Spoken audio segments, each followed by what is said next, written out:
sus 450 años, la ciudad de Córdoba tuvo miles de historias. En este podcast de La Voz junto a Bancor te contaremos algunos episodios olvidados y varias historias que no son las que sabemos todos. Esto es La Córdoba Desconocida.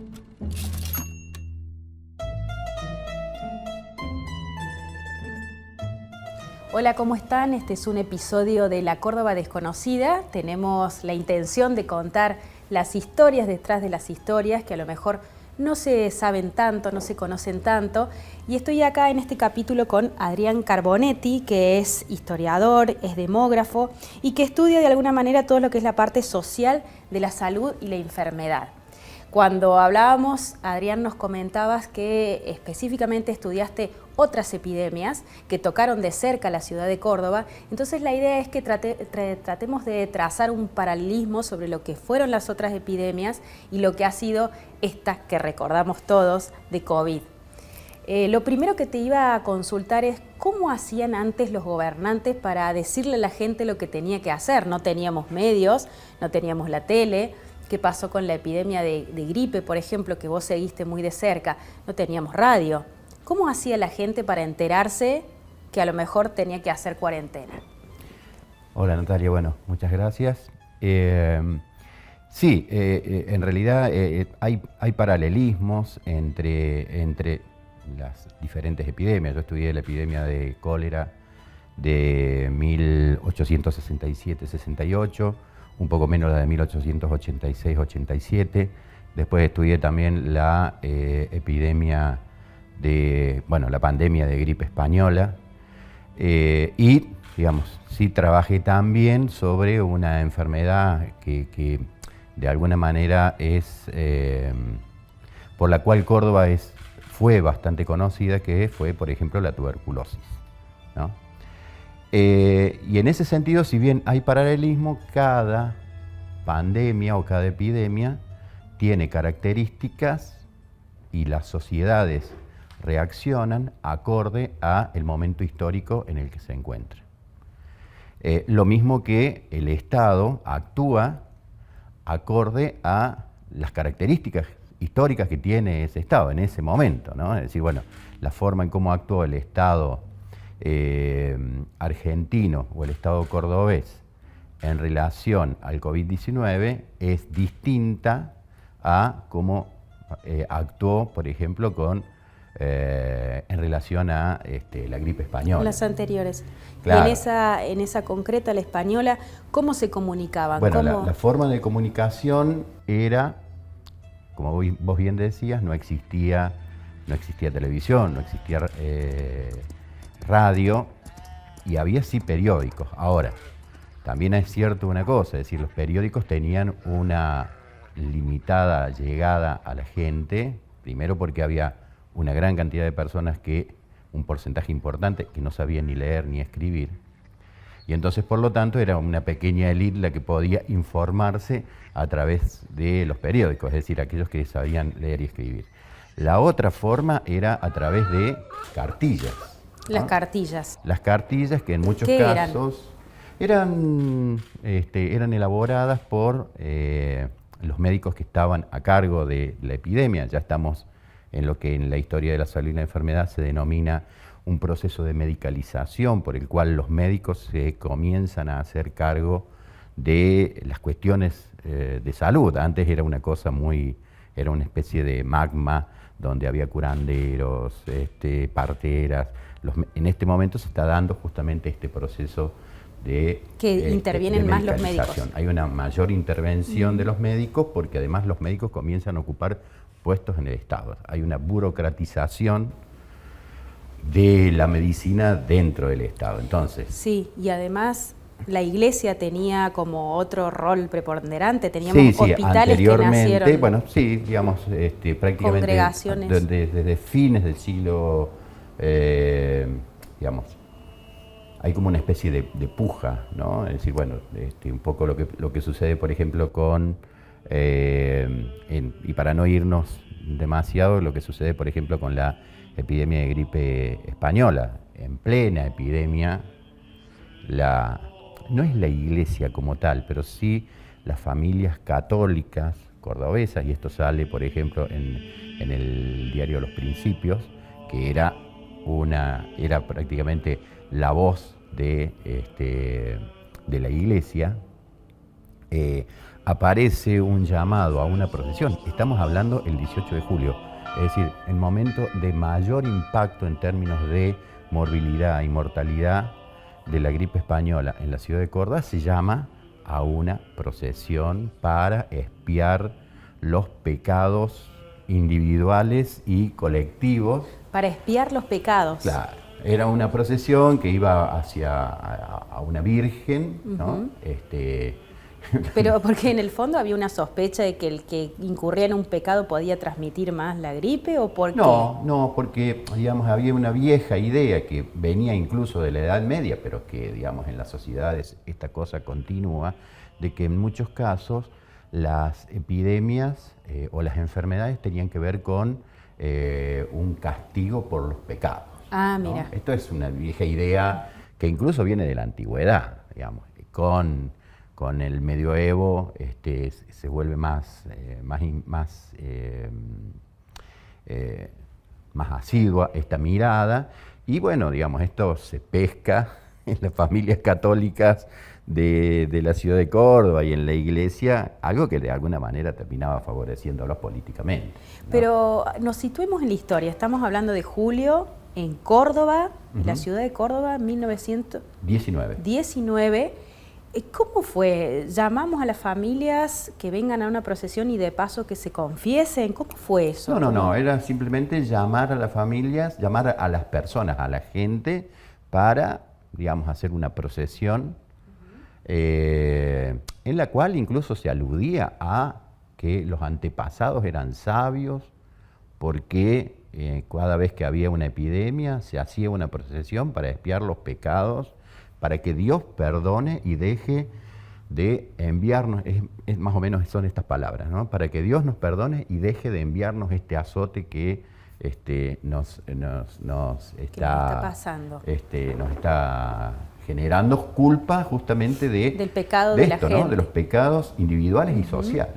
Ahora, fíjate, Adrián, que cuando yo pienso esto de encontrar un culpable, y me acuerdo de la pandemia de la que vivimos ahora de COVID, el culpable era la gente que no se cuidaba, o el virus, o los gobernantes que no saben qué decirnos. Si bien hubo un caos en cuanto a políticas y la gente no tuvo muy en claro lo que tenía que hacer, la búsqueda del culpable siempre apareció. Pero fíjate que en el 19 el culpable era como mucho, la culpa era como mucho más fuerte, era como yo soy responsable porque hice ese pecado.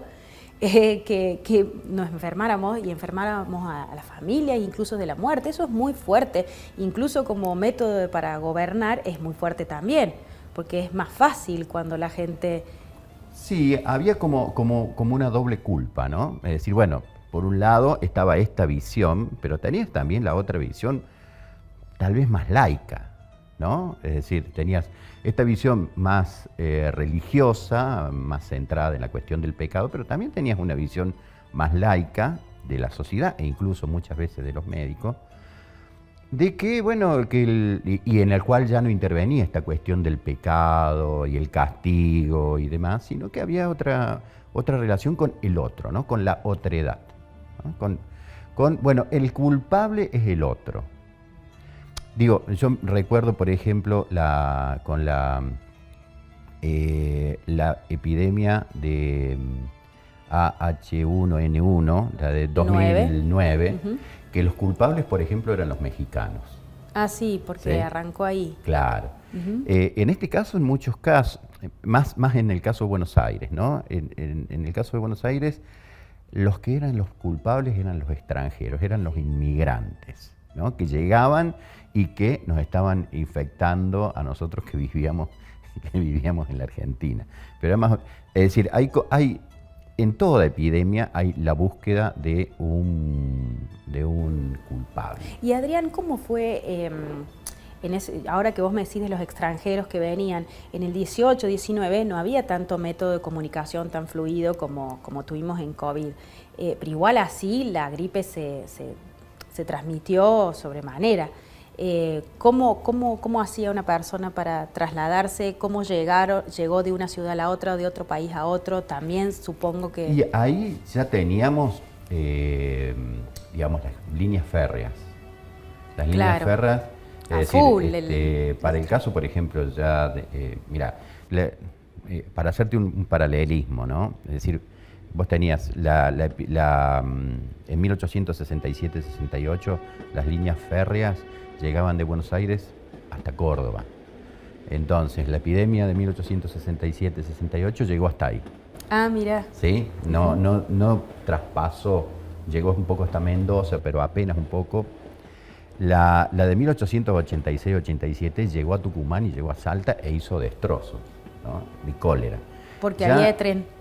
Claro, y en 1818 ya prácticamente 1918. 1918, el sistema estaba ya bastante, entonces bastante completo, entonces por lo tanto la enfermedad podía llegar a todos lados. Es más, en 1918 llega a Buenos Aires, pero llega en septiembre la epidemia de gripe.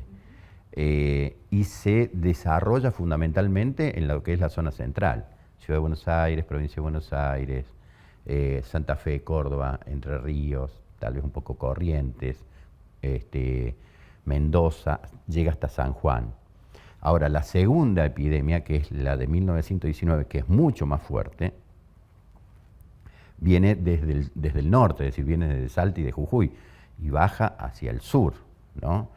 Y ahí es donde se completa prácticamente todo el panorama epidémico de lo que fue la gripe española y que generó en la Argentina 22.000 muertes, no es poco.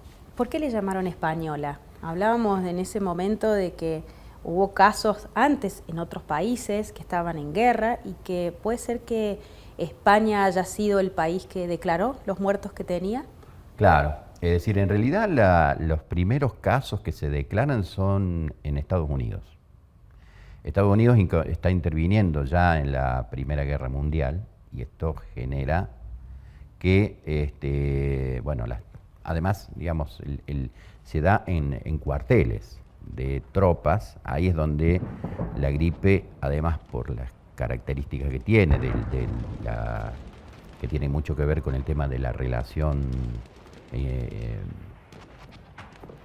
humana, de la relación social, se desarrolló muy fuerte. Ahora, los que estaban infectados fueron al campo de batalla, de ahí se infectó la gente en los soldados en el campo de batalla y ningún país beligerante quería declarar la cantidad de muertos que tenía, claro, ni civiles por la gripe, ni civiles, ni militares. Y a su vez Estados Unidos declarar que tenía contagios dentro de donde estaban los soldados preparándose para la guerra, iba a ser, bueno, nadie iba a mandar a sus hijos a que se contagien, ¿no? No, tampoco. Es decir, había un silencio. Entonces, ese silencio, el único país que era neutral en 1918, había algunos, pero que no llegaban, por ejemplo, a muchos lugares, fue España. Y los diarios españoles comenzaron a sacar noticias. De ahí el nombre de la mal llamada gripe española. Claro, fue presa de sus palabras España, claro, en realidad. Claro. Y ahí sí me retrotraigo a lo que pasó con esta pandemia y por qué hubo tanta guerra de datos.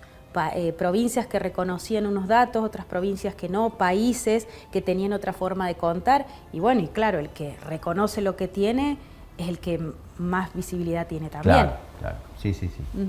Ahí mira, con respecto al tema de la información, yo siempre dije una cosa, es decir, cuando me preguntaban, bueno, un paralelismo, por ejemplo, entre la gripe española y el COVID-19, ¿no? Todas las argentinas, a partir de las 0 horas de mañana, deberán someterse al aislamiento social preventivo. Y en los dos tenías una gran desinformación.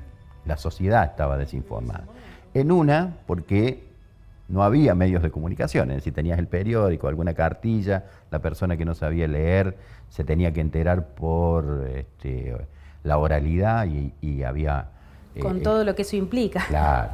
El teléfono descompuesto. Claro, y acá el problema es que tenías muchísimos medios de información, desde la televisión, pasando por todas las redes sociales, WhatsApp y demás. Y eso también te genera desinformación. Antes de la propagación masiva del COVID, un grupo de científicos de una enfermedad nueva, hay una situación de prevención. Mucho miedo, mucho susto, está siendo superdimensionado. Disemine en todas las zonas. It started in China and is now spreading throughout the world. Porque en realidad te llegaba noticias de cualquier tipo y en realidad vos no sabías con qué quedarte, ¿no?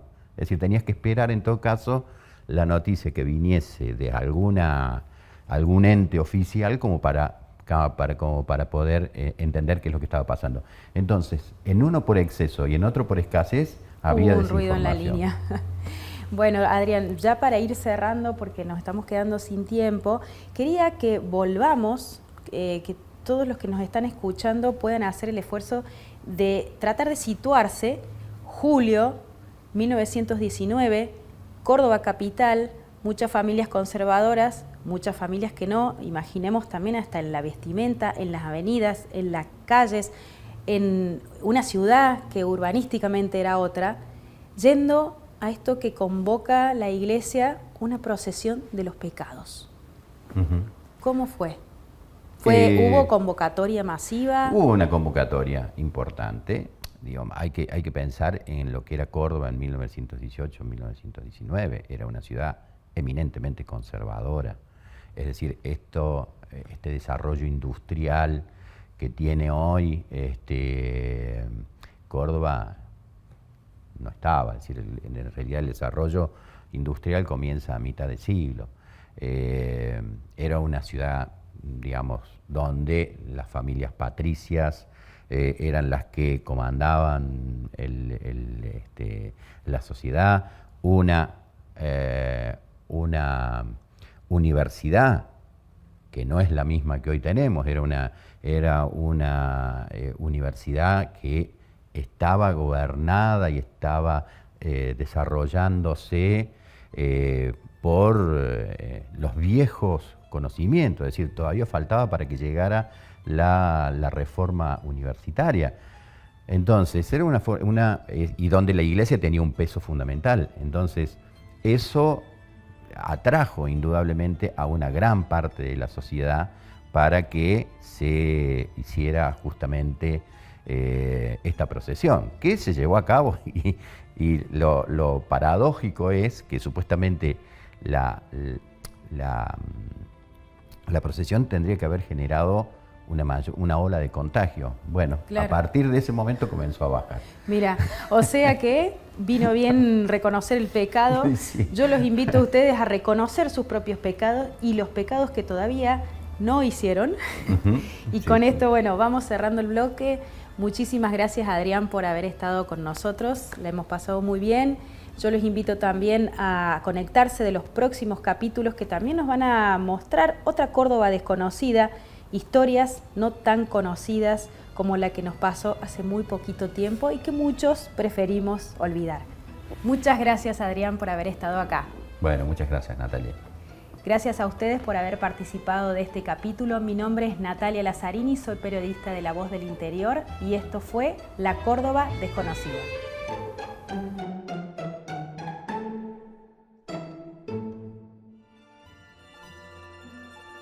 Gracias por estar del otro lado. Esto fue La Córdoba Desconocida, un podcast de La Voz y Bancor, el banco de todos los cordobeses. Nos encontramos en un nuevo capítulo.